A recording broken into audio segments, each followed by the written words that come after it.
اور ہم نے قوم عاد کی طرف ان کے بھائی ہود علیہ السلام کو بھیجا۔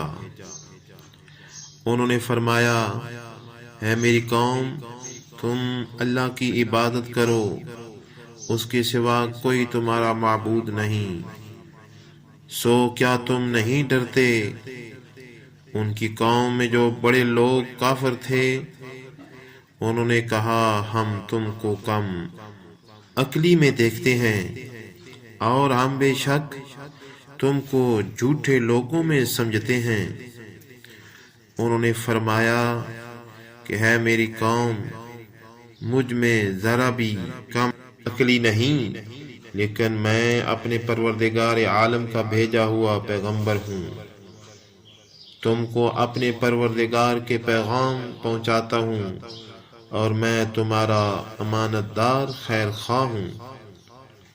اور کیا تم اس بات سے تعجب کرتے ہو کہ تمہارے پروردگار کی طرف سے تمہارے پاس ایک ایسے شخص کی معرفت جو تمہاری ہی جنس کا ہے کوئی نصیحت کی بات آ گئی تاکہ وہ شخص تم کو ڈرائے؟ اور تم یہ حالت یاد کرو، اللہ نے تم کو قوم نوح کے بعد جانشین بنایا اور ڈیل ڈول میں تم کو پھیلاؤ زیادہ دیا، سو اللہ کی نعمتوں کو یاد کرو تاکہ تم کو فلاح ہو۔ انہوں نے کہا، کیا آپ ہمارے پاس اس واسطے آئے ہیں کہ ہم صرف اللہ ہی کی عبادت کریں اور جن کو ہمارے باپ دادا پوجتے تھے ان کو چھوڑ دیں؟ بس ہم کو جس عذاب کی دھمکی دیتے ہو اس کو ہمارے پاس منگوا دو اگر تم سچے ہو۔ انہوں نے فرمایا کہ بس اب تم پر اللہ کی طرف سے عذاب اور غضب آیا ہی چاہتا ہے۔